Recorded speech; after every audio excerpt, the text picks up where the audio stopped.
کہ علی ابھی میری آنکھ لگی تھی اور میں نے دیکھا میرے پیارے ابا راستے میں کھڑے ہوئے کسی کا انتظار کر رہے ہیں. میں نے کہا بابا آپ کس کا انتظار کر رہے ہیں میرے ابا جان؟ تو سرکار نے فرمایا فاطمہ میں تیرا انتظار کر رہا ہوں بیٹی، آج افطار تو میرے ساتھ کرنا. کہا علی جب مجھے معلوم ہوا کہ آج کا دن میرا آخری دن ہے، میں نے کہا ذرا ایک بار آخری بار ذرا اپنے بچوں کو نہلا لوں دھلا لوں کپڑے پہنا لوں اور ذرا دل بھر کر اپنی نظروں سے ان کو دیکھ لوں. علی میرے مرنے کے بعد میرے بچوں کو کون اس محبت سے نہلائے گا دھلائے گا، کون ان کے لیے محنت کرے گا؟ اس لیے میں نے یہ کیا ہے. اور علی تم بھی روزہ ہیں، بچے بھی روزہ ہیں، اگر میں مر جاؤں اور روٹی گھر میں پکی نہ رہے تو تم بھی بھوکے رہیں گے، بچے بھی. اس لیے میں چکی پیس کر روٹی ڈال رہی ہوں تاکہ میرے مرنے پر بھی تم اور بچے بھوکے نہ رہیں. سن لے ہماری بہنیں جو ذرا ایسا کام کریں تو تھک جاتی ہیں. قربان جاؤ بی بی فاطمہ الزہرا رضی اللہ عنہا کے اتنی مصیبت اٹھا رہی ہیں مگر اللہ کی عبادت نہیں چھوڑتی. پھر کہا دیکھو علی یہ پلنگ پر مردے کو لٹا کر کفن پہنا کر اوپر سے چادر ڈال دیتے ہیں اور ویسے ہی اٹھاتے ہیں. میرے کو شرم آتی ہے کہ میرا جنازہ اگر سے چھپا ہوا ہے مگر موٹا ہے یا دبلا، لامبا ہے یا چھوٹا، دیکھنے والوں کو نظر آتا ہے. اس لیے میں یہ تمہارے کو وصیت کرتی ہوں کہ اسماء بنت امیس بتا رہی تھی کہ ملک حبش میں پلنگ پر لٹا کر اوپر سے کھجور کی ڈالیاں لگا دیتے ہیں اور اوپر سے چادر ڈالتے ہیں تو جنازہ نظر نہیں آتا. کہا دیکھو علی مجھے ایسا ہی اٹھانا، رات کے وقت اٹھانا تاکہ میرے ڈھکے چھپے جنازے پر بھی کسی غیر مرد کی نظر پڑنے نہ پائے. اے نوز پیس نکال کر پھرنے والی عورتوں، اپنا حسن جمال دکھانے والی بیویوں، اپنے چٹک مٹک سے لوگوں کو لبھانے والی عورتوں، سن لو بی بی صاحبہ کی حیا اور غیرت کا حال. آج تمہارے کو اگر کہا جائے کہ حیا کا پردہ لگاؤ تو تم ناک بھونک چڑھاتے ہو، مگر بی بی فاطمہ الزہرا تمہاری جو سردار ہیں ان کو دیکھو کتنی ان کے اندر حیا ہے.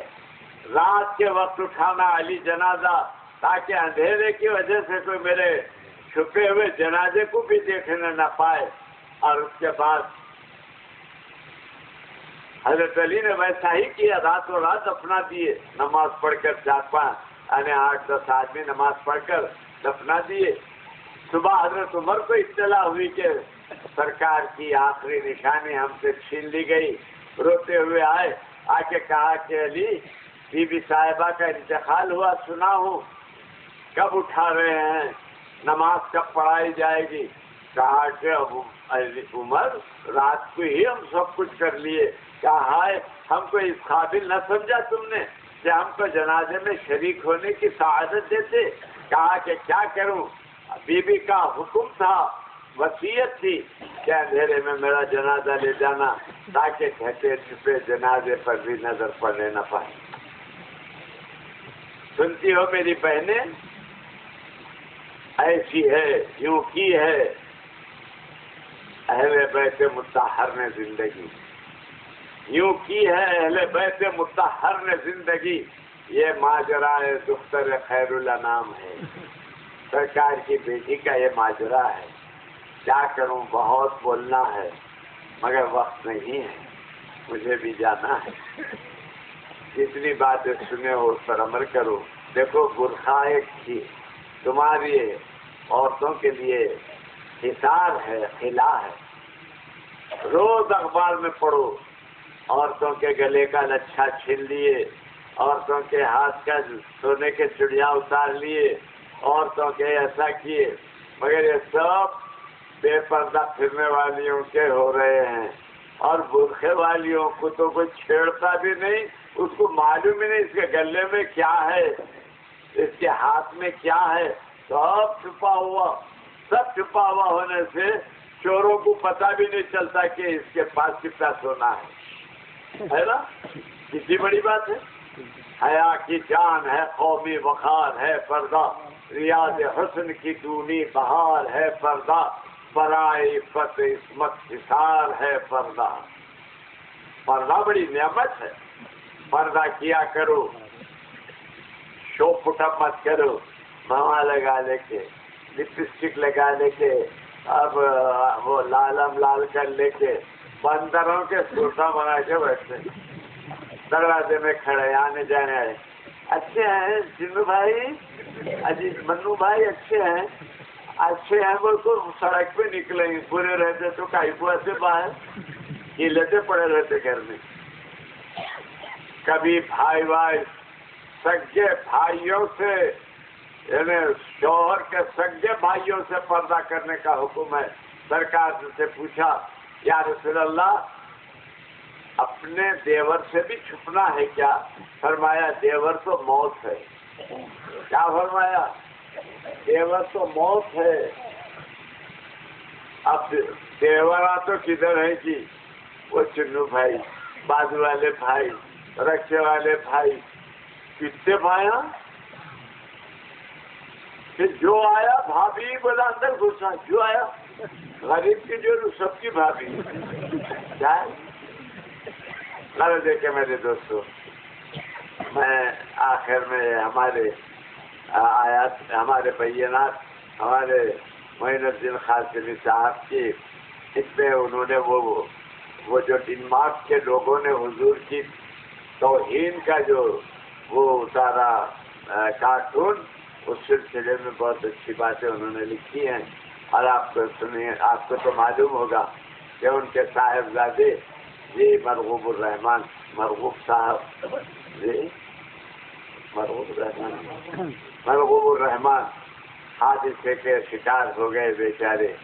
والد صاحب کے آپریشن کا سن کے وہ بیچارے پیر سے آ رہے تھے، ایکسیڈنٹ ہو گیا، انتقال ہو گیا، تو تعزیتی خطوط لوگوں نے جو ان کے لیے لکھے ہیں وہ سب اس کے اندر محبت سے پدری ہے، اور لوگوں کی بھی محبت ہے، وہ سب نے لکھا ہے، اس کو لیجیے پڑھیے، اور بہت اچھا ہے۔ اس میں آپ حضرات وہ جو سرکار کی شان میں گستاخی کی ہے اس کا معاملہ بڑا خطرناک ہے، اور جتنی اس بدماش کی مذمت کی جائے کم ہے۔